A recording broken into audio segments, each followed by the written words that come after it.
जिस देश में औरतों को मां का दर्जा दिया जाता है, उसी देश में औरतों का हाल रोज बद से बदतर होता जा रहा है। हमें खुद पर शर्म आनी चाहिए। इतनी छोटी सी बच्ची भी इस देश में खुद को सेफ महसूस नहीं करती। दिवाली तो नहीं है। क्या? हमारी दिवाली तो नहीं है। कोई आदमी पकड़ने वाले से तो नहीं है। नहीं बच्चे, वैसे नहीं हूँ, डरो मत। भाई मत पकड़। नहीं नहीं नहीं नहीं, डर क्यों रहे हो? उनको दे दो, डरो मत, मैं अच्छा बच्चा हूँ। भैया ऐसा मत करना। मैं भी पकड़ू, उनको दे दो, मैं जा रहा हूँ, बाय। ओके, रिश्तेदार में जा रहे हैं। कहाँ जा रहे हो? रिश्तेदार में राखी बांधने। अच्छा, रिश्तेदारी में जा रही हो राखी बांधने? अच्छा ठीक, उनको दे दो, मैं नहीं पकड़ूंगा तुमको, ठीक है? जब एक बच्ची को ये सोचना पड़ जाए कि कोई उसे नुकसान तो नहीं पहुंचा देगी, तो समझ लीजिए हम कहीं न कहीं फेल हो चुके हैं। ये सिर्फ उस बच्ची का डर नहीं है, ये हमारे समाज का सच है। जब बचपन भी सुरक्षित ना हो तो फिर हम किस बात पर गर्व करें? ये ऐसा देश है जहां सोनम वांगचुक जैसे एक्टिविस्ट, एजुकेशनलिस्ट, एनवायरमेंटलिस्ट को जेल भेज दिया जाता है और कुलदीप सिंह सेंगर जैसे दरिंदों को बेल मिल जाती है। इस दरिंदे ने एक नाबालिग बच्ची को किडनैप करके रेप किया और जब बच्ची के पिता ने कंप्लेंट की तो उसे झूठे केस में फंसाकर पुलिस से पिटवाया।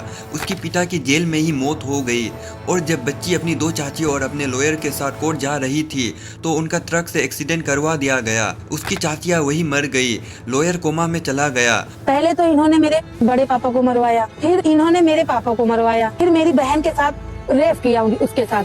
रेप करने के बाद इन्होंने मेरे चाचा को झूठे केस में इन्होंने फंसा दिया, जेल में करवा दी। उनको जो बेल दी गई है, हमको राहत नहीं, ना मेरे परिवार को राहत है। हम लोगों को सिर पे खतरा मंडरा रहा है सर, धमकियां पे धमकियां मिलती हैं। और इस सब के बाद भी इस दरिंदे को सिर्फ फाइन लगता है और बेल मिल जाती है। मैं तो मान गया आज के भारत में ना इक्वलिटी बची है, ना मोरेलिटी और ना ही कानून। और फिर हम कहते हैं औरतों की इज्जत करो। जब देश के मंत्री ही एक औरत के कपड़ों, बॉडी और पर्सनल स्पेस पर हक जताने लगे तो फिर आम लोगों से हम क्या ही उम्मीद करें? पंडित जी अपने हाथों से ऐसे बहुत सारे केसेस हैं जहां सत्ता, धर्म या पार्टी की ताकत के दम पर महिलाओं के साथ दरिंदगी हुई है। जैसे 2014 में यूपी के सोनभद्र में बीजेपी एमएलए रामदुलार गौड़ ने अपने क्षेत्र की एक 15 साल की लड़की को धमका कर बार बार रेप किया, जिसमें कोर्ट ने 2023 में उसे पोस्को और आईपीसी 376 के तहत दोषी मानकर 25 साल की सजा दे दी। वाराणसी में बीजेपी के farmer district president Kanhaiyalal Mishra पर आरोप लगा कि उसने जॉब दिलवाने के बहाने लॉज में बुलाकर 32 साल की महिला का बलात्कार किया। अब सिद्धार्थनगर यूपी का केस देखो, जहां बीजेपी के district vice president Gauri Shankar Agrahari का एक ऑब्सीन वीडियो वायरल हुआ, जिसमें इसने एक एलिजिटली माइनर लड़की के साथ जबरदस्ती की। इसके बाद बीजेपी ने उसे पार्टी से निकाल दिया। वैसे तो हमें नेता चुनना भी नहीं आता। आने वाले समय में अली नगर को आदर्श नगर बनाना है, तितली नगर, जानकी नगर या फिर सीता नगर कर दिया जाए।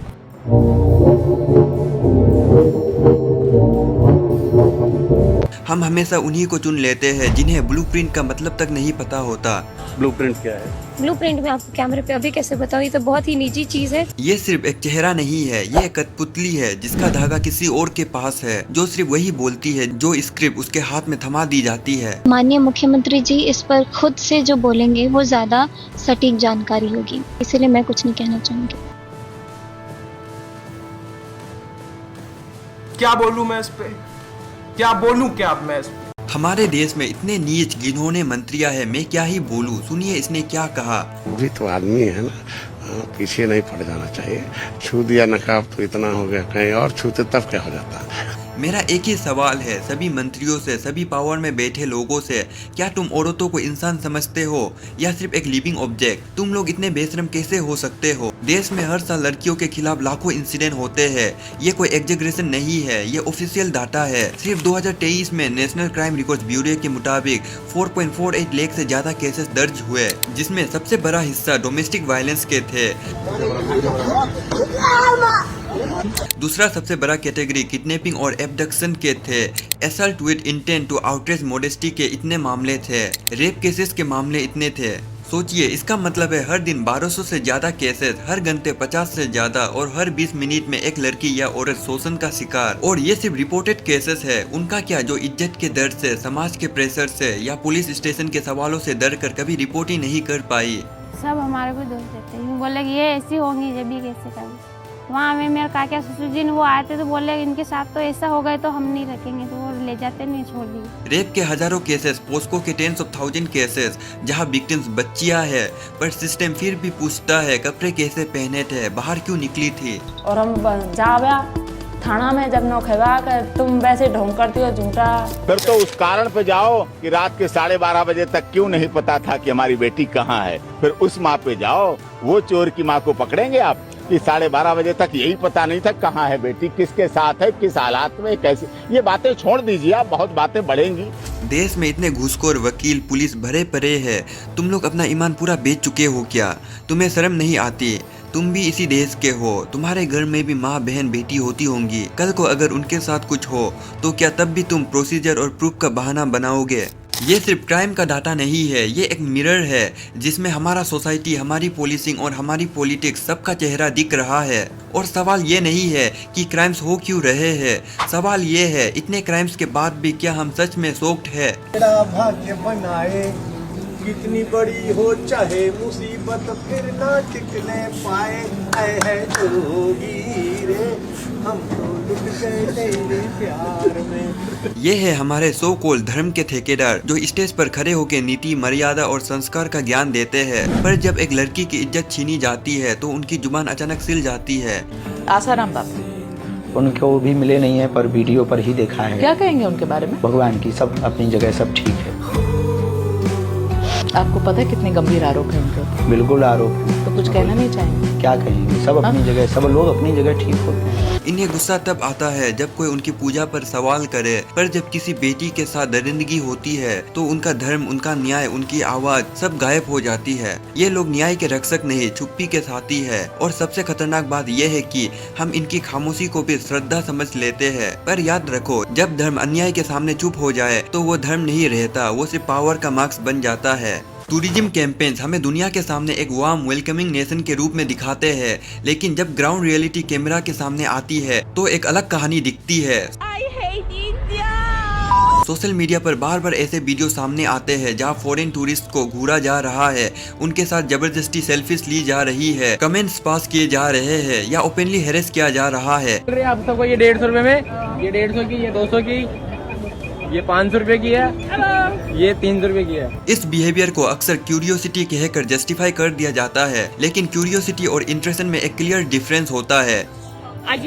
अजीजा माल लगती है एक नंबर का। हमारी राइफल वाली गर्लफ्रेंड है, जो भी बोलो इसको हम आई नो इंग्लिश, आपको हिंदी सिखाएंगे, हम अपने घर पे ले जाएंगे, खाना बनवाएंगे, खिलाएंगे, साथ में रहेंगे। जब कोई इंसान अनकंफर्टेबल हो रहा हो और फिर भी भीड़ उसके पर्सनल स्पेस में घुस रही हो तो वो क्यूरियोसिटी नहीं, सिविक सेंस का फेलियर होता है। और ये फेलियर सिर्फ इंडिविजुअल बिहेवियर का नहीं, आइडेंटिटी और पावर डायनेमिक्स का रिजल्ट होता है। यहाँ पर वीआईपी कल्चर और आइडेंटिटी थ्योरी कनेक्ट होती है। इंडिया में हम लोगों को बराबरी से देखने के आदत में नहीं है, हम सबकॉन्शियसली लोगों को कैटेगरीज में बांट देते हैं, पावरफुल और पावरलेस, वीआईपी और नॉन वीआईपी, इम्पोर्टेंट और एडजस्ट कर लेने वाला। और जब ये माइंडसेट पब्लिक लाइफ में नॉर्मल हो जाता है तो रेस्पेक्ट भी कंडीशनल बन जाता है। झारखंड में इस ब्राजीलियन स्पेनिश टूरिस्ट को 60 लोगों ने मिलकर रेप किया। कर्नाटका के कोप्पल में एक इस्राएली टूरिस्ट के साथ सेक्सुअल असल्ट होता है, सिर्फ इसलिए क्योंकि वो बाहर से आई थी। पावर इनबैलेंस, क्राउड कॉन्फिडेंस और एक सोच, ये कंप्लेन नहीं करेगी।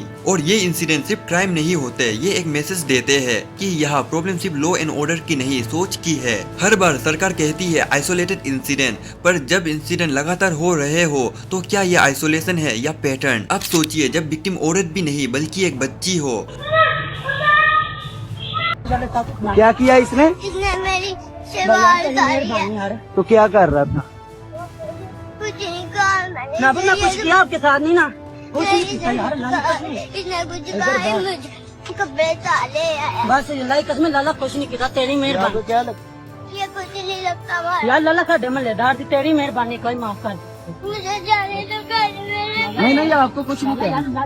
सबसे पहला सवाल ये होता है, क्या वो समझेगी भी जो उसके साथ हुआ है वो क्राइम था? और अगर वो बोल भी दे तो पहले कौन सुनता है, माँ बाप, स्कूल या पुलिस? और जब पुलिस सुनती है तो एफआईआर तुरंत क्यों नहीं होती?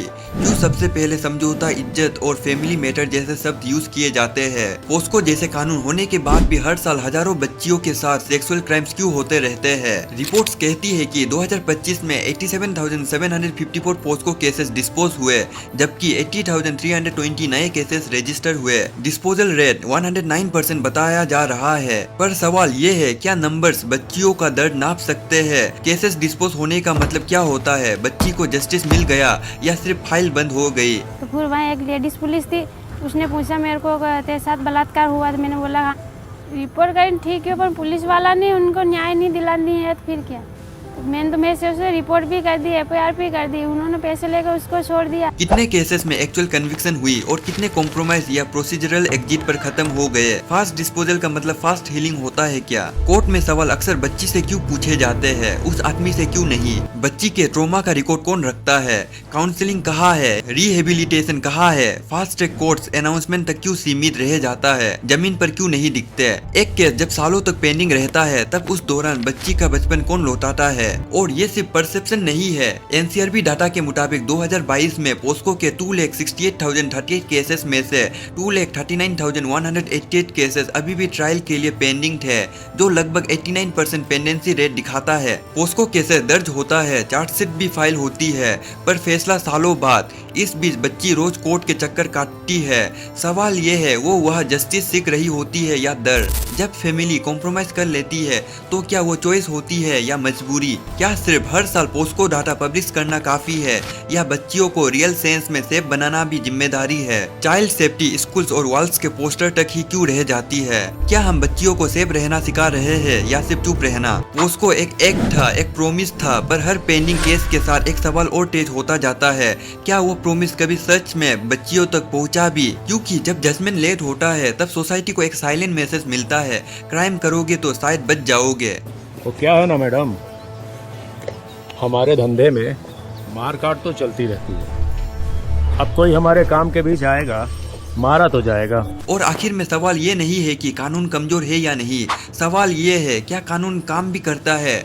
Within 2-3 hours is ideally when the police should have taken him in, but it's 4 days now and counting, and the police fear even to reach his mutt to detain him. जज की vacancies क्यों भरी नहीं जाती?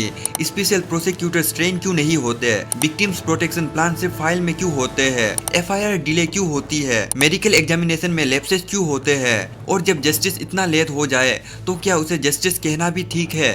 क्योंकि याद रखिए, justice delayed neutral नहीं होता, जस्टिस डिलेड जस्टिस डिनाइड होता है। यहाँ सिर्फ सरकार या मिनिस्टर की गलती नहीं है, यहाँ हम सब भी जिम्मेदार है। आजकल देश के युवा जॉब के बजाय लिंक मांगने में बिजी है। आप पहले ये वीडियो देखो।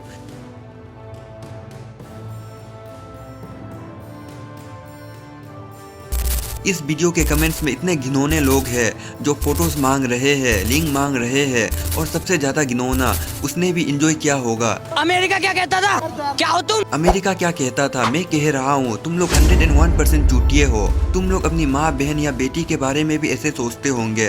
मतलब माइंडसेट ही नहीं बदलेगा जब इंडियंस का, तो फिर कैसे क्या करें? इस तरह से गर्ल्स को देखते हैं कि मतलब पता नहीं क्या कर देंगे, मतलब एक होता ना हवस नजर। हम गुस्सा तब दिखाते हैं जब कोई केस वायरल हो जाता है, जब स्क्रीन पर आउटरीच बिकता है और हैशटैग ट्रेंड करता है। पर जब वही केसेस कोर्ट के कॉरिडोर्स में सालों तक सड़ता रहता है, जब विक्टिम्स को समझौता करने पर मजबूर किया जाता है, और जब एक्यूज बिना किसी डर के सोसाइटी में नॉर्मल घूमता है, तब हम चुप रहते हैं। ये चुप रहना ही सिस्टम का सबसे बड़ा स्ट्रॉन्ग पिलर है। हम फॉलो अप नहीं करते, हम सवाल पूछना बंद कर देते हैं और फिर आराम से बोल देते हैं सिस्टम खराब है। पर सिस्टम कोई एब्स्ट्रैक्ट चीज नहीं है, सिस्टम हम ही है। हर सेक्सिस्ट जोक पर निकलने वाली हंसी, हर बार विक्टिम से पूछा गया तुमने पहले क्यों नहीं बताया, और हर बार पावर वाले आदमी को सिर्फ इसलिए डिफेंड करना क्योंकि वो हमारा है, यही सब मिलकर रेपिस्ट को कॉन्फिडेंस देता है। कंसेंट कोई वेस्टर्न लेक्चर नहीं है, ये इंसान होने की मिनिमम रिक्वायरमेंट है। औरत कोई सिंबल, कोई ओनर, कोई वोट बैंक नहीं है, वो जिंदा इंसान है। अगर हमने आज अपनी सोच नहीं बदली, तो कल सिर्फ स्टेटिस्टिक बदलेंगे, फेसेस बदलेंगे, पर वायलेंस नॉर्मल रहेगा, और फिर हम प्रिटेंड करेंगे कि हमें फिर से शौक लगा है।